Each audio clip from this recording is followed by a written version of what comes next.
In the bottom left, we have got Elazer. Cast a lot of this man actually 2 weeks ago in a best of 69. In the bottom right, represented by Cascade, probably the most undervalued team in Starcraft because they've supported so many good players for so long. It's GunGFuBanDa. Cascade is awesome.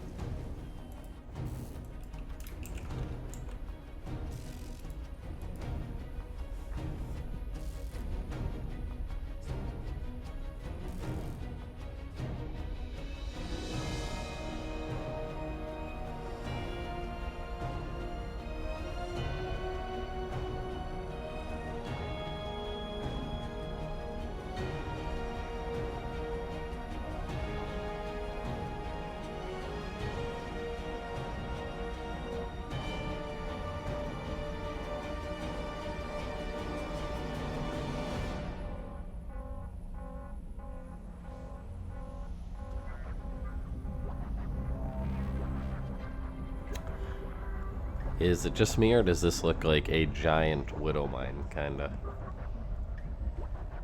It could be a giant widow mine. How many legs do mines have? 4 legs, right? But I guess this giant one could have 6. Why not?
Hey, Copenhagen-das. Yeah, time zones are fickle, I'll say.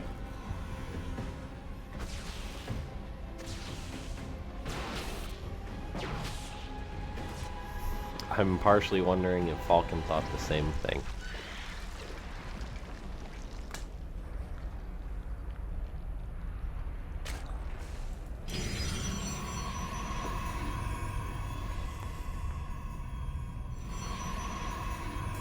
Dark Shrine play from GunGFuBanDa.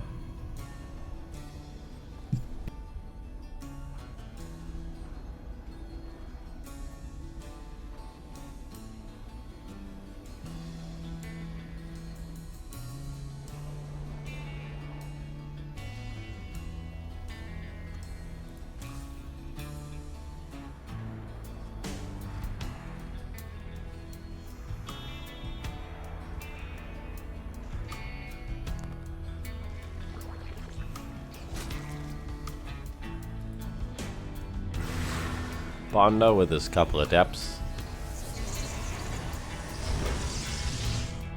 Feigning a move out, I guess, but keeping him at home. Elazer does have spore crawlers on the way. He's a very good Zerg for that.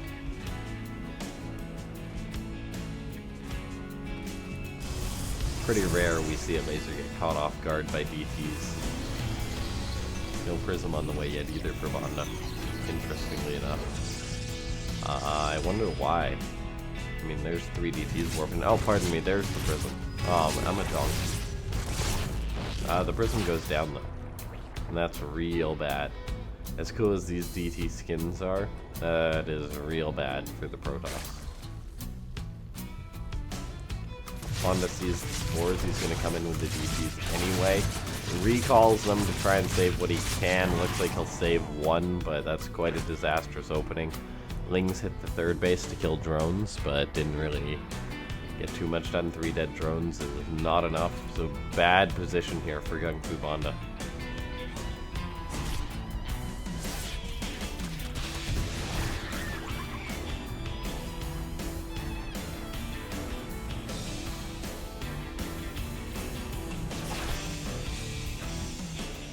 He's chasing away Lings.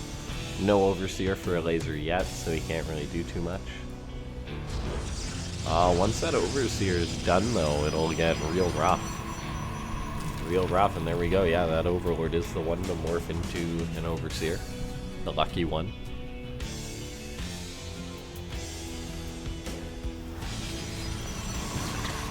Banda replaced his Prism so that he can go for some Archon drops, but at the same time, if you lose your third, you're in a lot of trouble as the Protoss, and yeah, it's just straight up cancelled. So these Archon drops are all of a sudden bearing a mighty weight.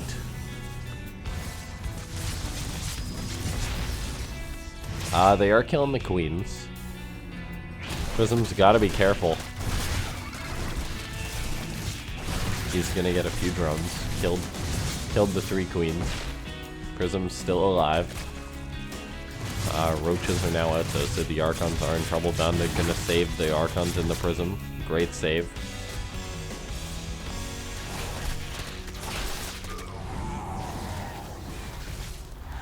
Looks like the DT's killed some drones at the natural. They're gonna redrop there. One of the Archons derping out a little bit. Oh, it does go down. Could have been saved, but goes down. Big loss there. And the Protoss is still 2 bases.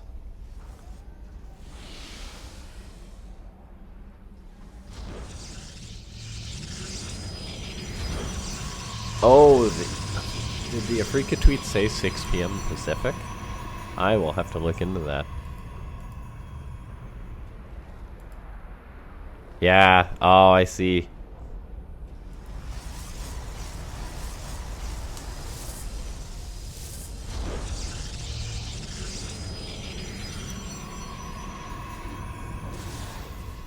To be fair, we've... let me see how that happened, actually.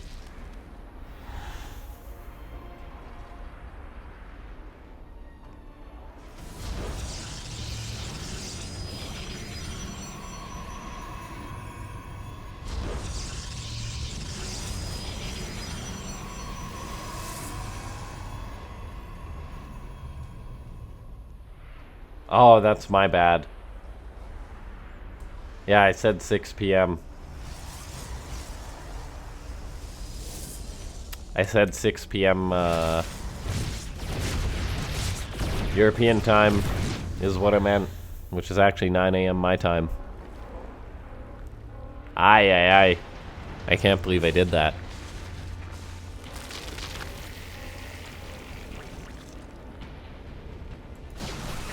So Banda's gonna try and make a game of this. He's got the third done. He catches these things, but Elazer is on a very good economy. Immortal Prism Harassment hitting this third hard, or fourth hard. Wants to get the drones, but without +1 he can't even 2-shot them.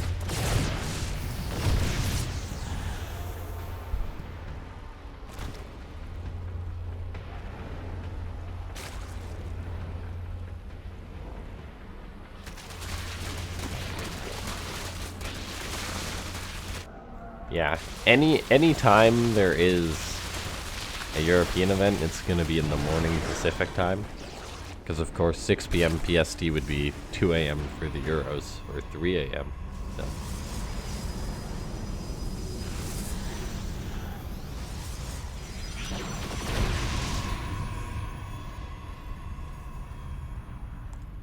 That is fully my bad. Fully my bad.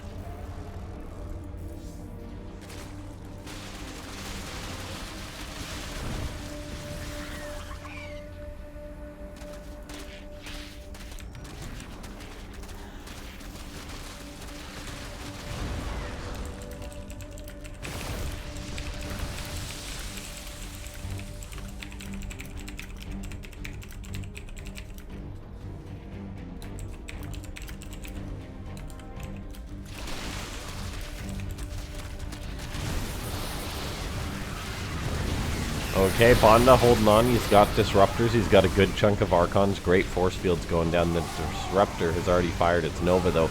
Battery overcharge is a huge deal against all these Banelings, rejuicing these Immortals. Most of the units have gone down, and even the battery overcharge can't put out enough damage for this.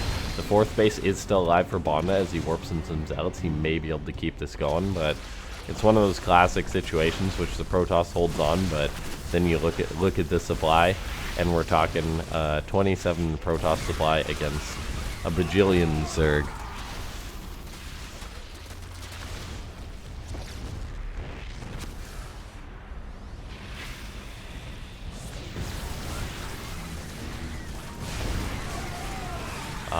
Banda trying to hold on still, 30 supply to 100 now. Elazer's Lings are actually getting slaughtered by the Archons, but now the Roaches come forward and there really is no answer to them. Disruptor goes down. Out comes another one, though. Gets a pretty decent connection, but even so, it's like... Right? Like, what do? He warps in some Zealots, but the problem is he could warp in a lot more if he was able to spend his money. Archon's doing what it can. The third base of Banda is being broken. GG gets called. Game 1 goes to Elazer.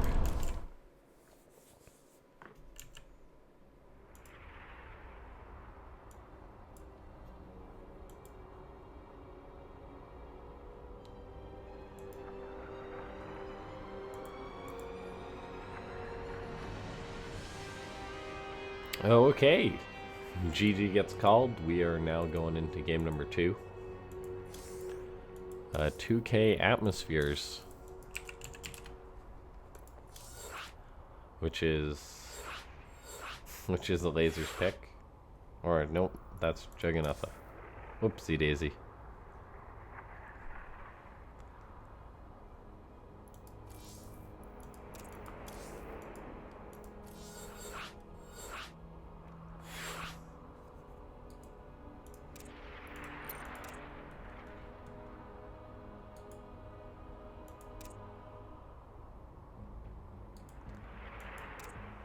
There we go.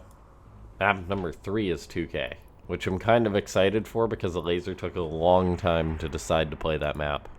Like a long time.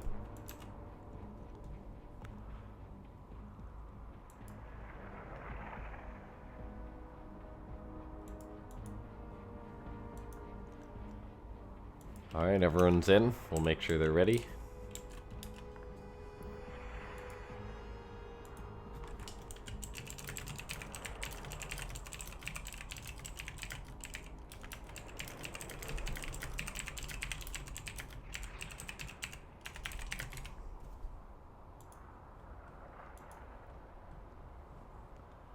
Alright, the players are ready, and off we go.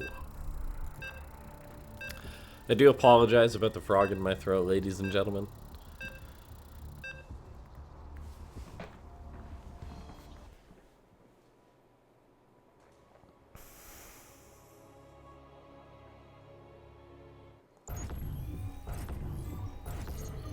And now we're into the next game. Alright.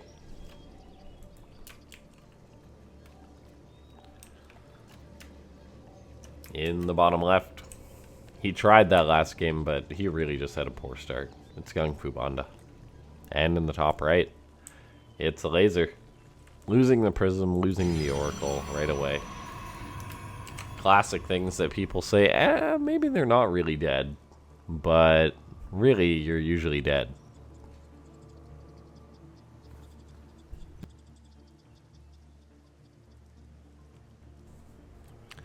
Cope saying, fun fact, 15 feet of water is 1 ATM.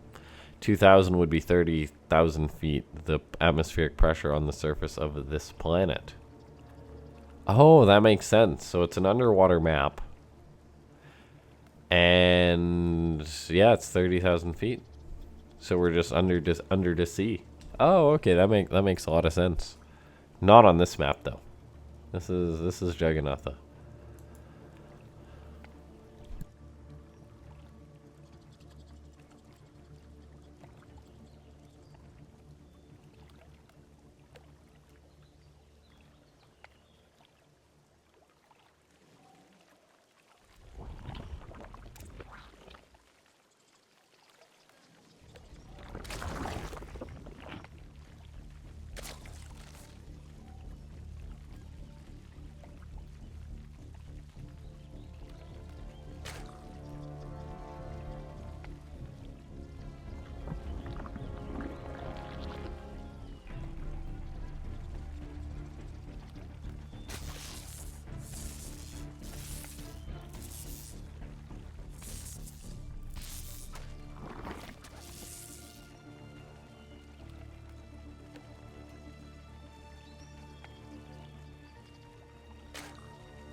Hey, John Solo. Hi, by the way, Caster Muse.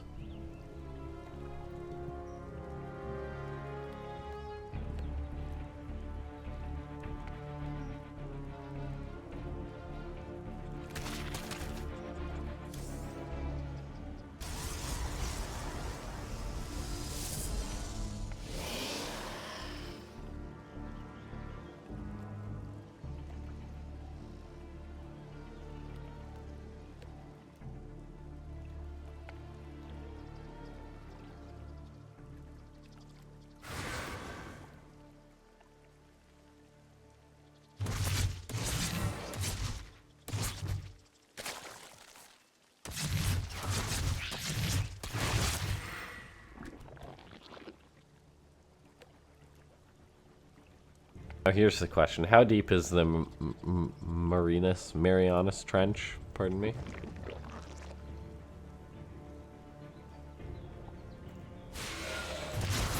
Does this Starcraft map actually take place?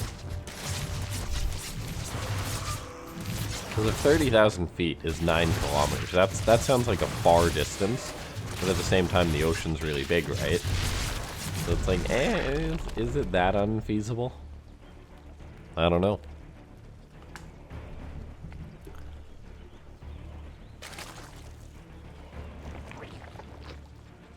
Very deep, that's a good answer.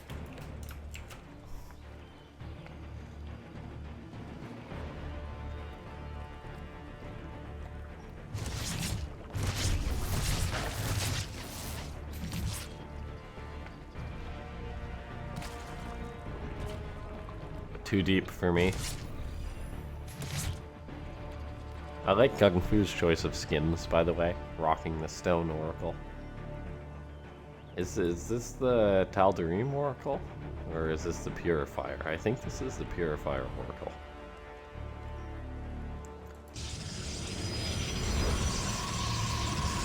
He's got the Purifier Adept. But then I think he's got the really cool DTs. Like his DTs had the red blades, which I don't think is the Purifier. I want to say it's the Tal'Darim DTs.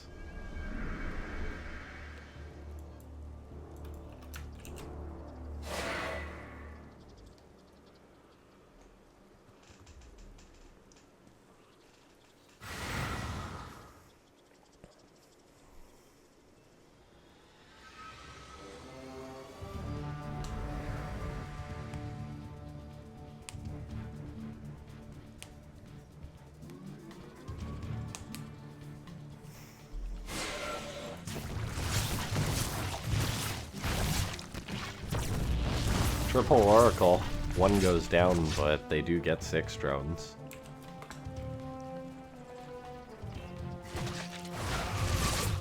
Adepts doing work as well. 10 drones and all going down, and finding their way into the natural. Gonna kill off 11. Some good harassment here by BO5. Look at the Elazer's worker count, only 46. Oracles come back in, gonna get themselves another drone or two. 15 going down for some Adepts and an Oracle. Wow. Elazer is just gonna do the March of the Queens, Roaches and Lings counterattack. BO5 sees this though, so he knows. He's just got to throw out batteries and such now. Lots of batteries, BO5. Probably a second pylon here too. Probably a second pylon. He's building the static defense. Problem is the Roaches and Raptors are already here. Gonna have to buy time. This is gonna be scary. I mean, he definitely took some of the bite out of it with killing all those drones for minimal commitment. But at the same time, it's not looking too hot. Transfuse saves the Ravager. The batteries are gonna finish up. Stalkers being warped in, but not a lot to go against the Lings, which is a concern. Battery overcharge keeping that Immortal alive. BO5 is retreating to more batteries. He's even got the cannons, which are going to up his DPS significantly. Immortal's doing what they can. The Oracles are here, not really doing too much as I think they're out of juice, but still, this is looking pretty darn good for GunGFuBanDa. The cannons still doing work, I'll say. That one cannon up to 8 kills, the other one at 9. So yeah, really adding in a lot of work. The Immortals still doing well for themselves. Great positioning on them by Bonda. He's trying to retreat to that other shield batter. He does one of them before it gets there, but then he's still got another at his natural forfeit. I think this has been a pretty straightforward hold for Bonda, and Elazer not having that strong of an attack just after losing all those drones. GG.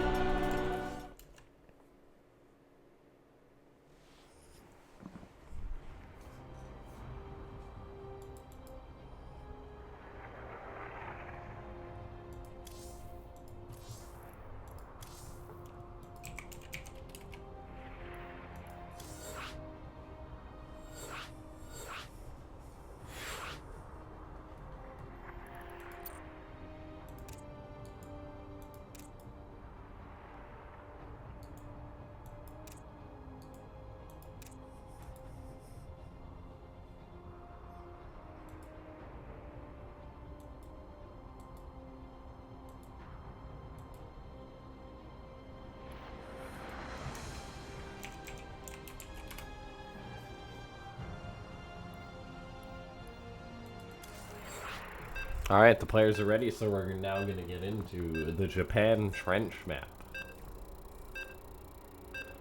which apparently has 2,000 atmospheres of pressure. And it does look very pretty, so I believe it could be the Japanese trench these players are playing in, if that makes any sense.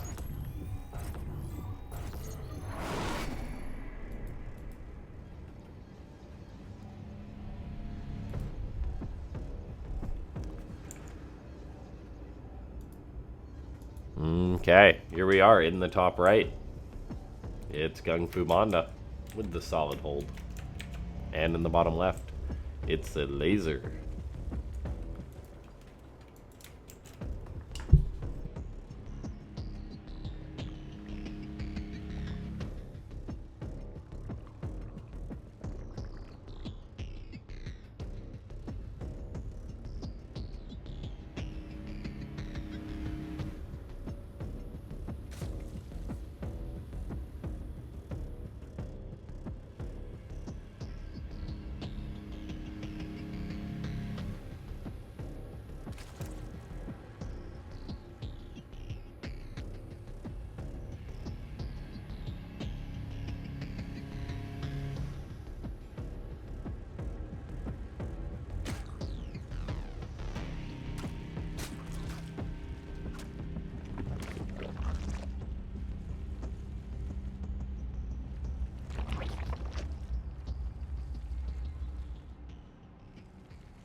Gotta say, I really like GunGFuBanDa's adept usage.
Oracle gets 3 drones, nicely done, then hides by the weird sea creature.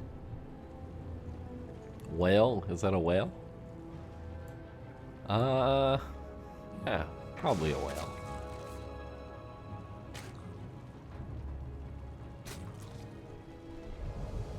Anyway, the March of the Adepts is starting for GunGFuBanDa. I don't know if Elazer knows about this, knows about the world of pain he's about to be in, courtesy of these Adepts. 10 roaches are on the way, 13 roaches, but the Adepts are here now. Great stasis ward by GunGFuBanDa hits the main base of Elazer, but he does end up retreating with the Adepts. Might just be happy with that stasis ward damage and just say, yep, that's enough.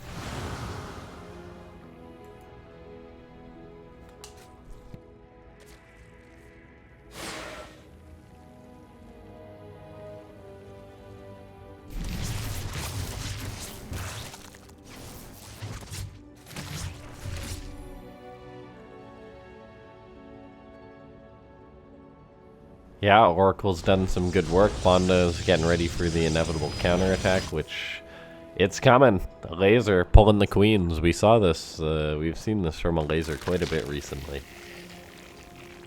Do I dislike it? Not really. Is every time the time for it? Not really. GunGFuBanDa does, however, just have the one immortal out. He's got a second on the way, more batteries, more cannons on the way. The cannons were huge for him last time, so I actually really like that he's going for more.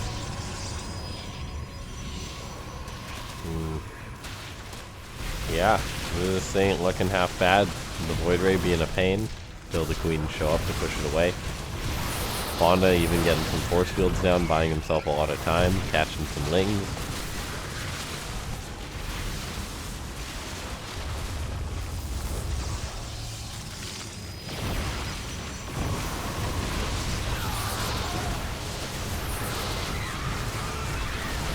Sentries doing what they can, but they really didn't do that much. That was actually a great surround by Elazer getting on top of Banda.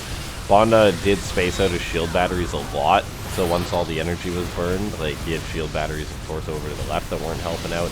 He didn't actually have one at his natural, so we've yet to see battery overcharge get used, which is a huge deal, and yeah, GG gets called. Elazer takes it with a solid push. Yeah, Banda's defense, maybe his static defense was just a little bit too much out there. Maybe he needed to wait to use his force fields, and then the surround from Elazer really just finished it without any battery overcharge or whatever.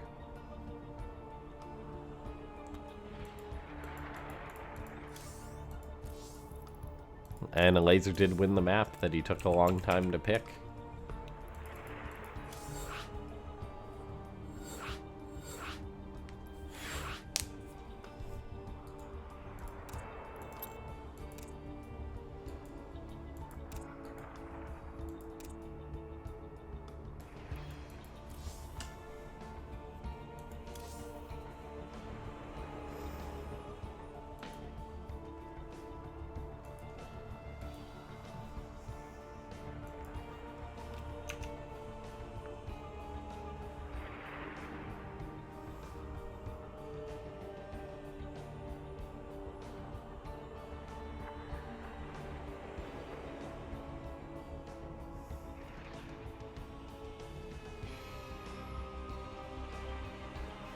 Making sure everyone's ready. GunGFu says go go.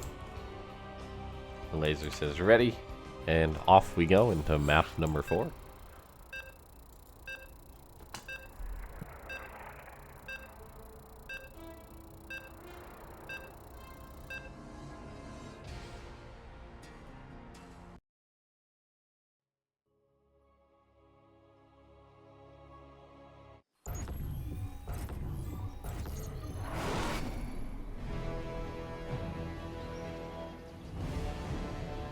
In the bottom left with the 2-0 lead, or with the 1-2 deficit actually, it's GunGFuBanDa. In the top right with the 2-0 lead, 2-1 lead, pardon me, it's Elazer.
Stargate on the way for Banda.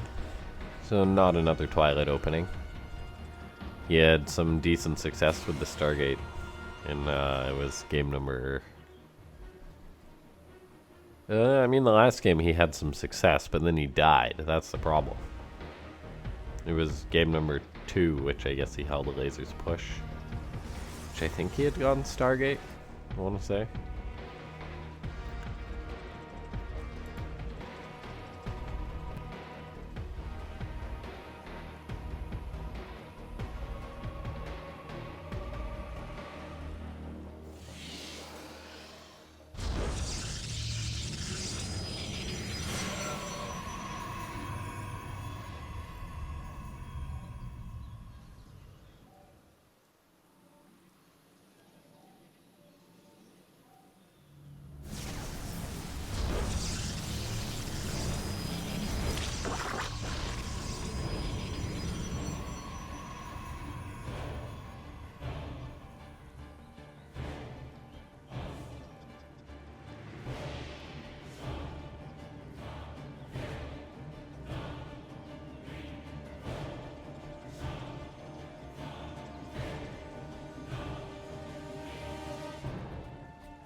Not as much success with the Stargate yet for BoNda, but he's actually going for an interesting double Oracle production play.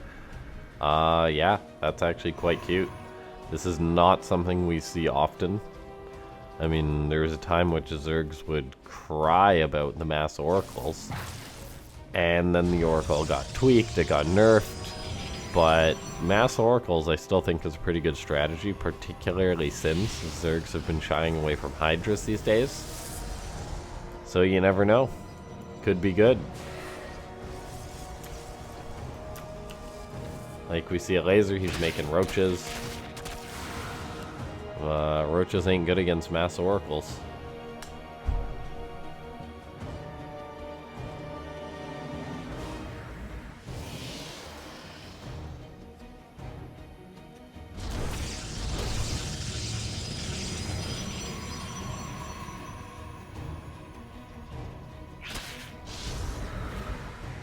Elazer, based off what he's seen, might... Well, yeah, he is going for a March of the Queens. Man, when Elazer likes a strategy, he likes it. But, yeah, he's probably doing this thinking that it's carriers he's going to be up against. In reality, GunGFuBanDa has a lot more firepower right away. So BoNda probably going to wait for the full commit from Elazer, and then he'll just slaughter him with these oracles. The Queens will do work. The transfuse is actually big.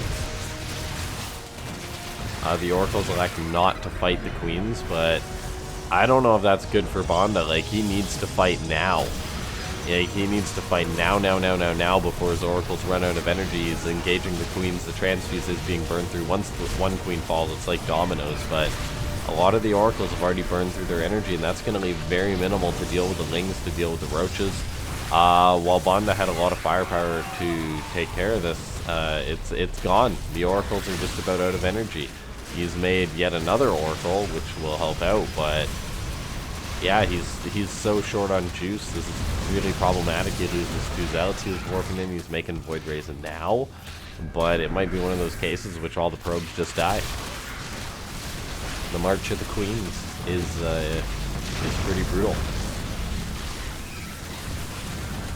BoNda can afford to lose a few more probes, but not as many as he just did to the Corrosive Bile. That one Ravager, 8 kills on it. Oh my god, what a monster. Yeah, BoNda holds on, but he took some big damage. Lings are still in his main base killing probes. Missing these 3 Lings is huge.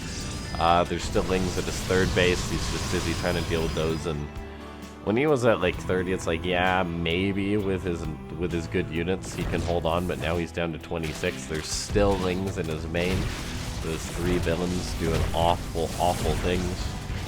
And yeah, now it's down to 20 probes for BoNda, and I think that's too many dead. His oracles are gonna try and make a play, but anything shy of killing a base and all the drones at it, I think he's just gonna be done. The oracles do find the Hydras, but there goes one oracle. 2nd oracle goes down. BoNda is done. GG. Elazer takes the 3-1.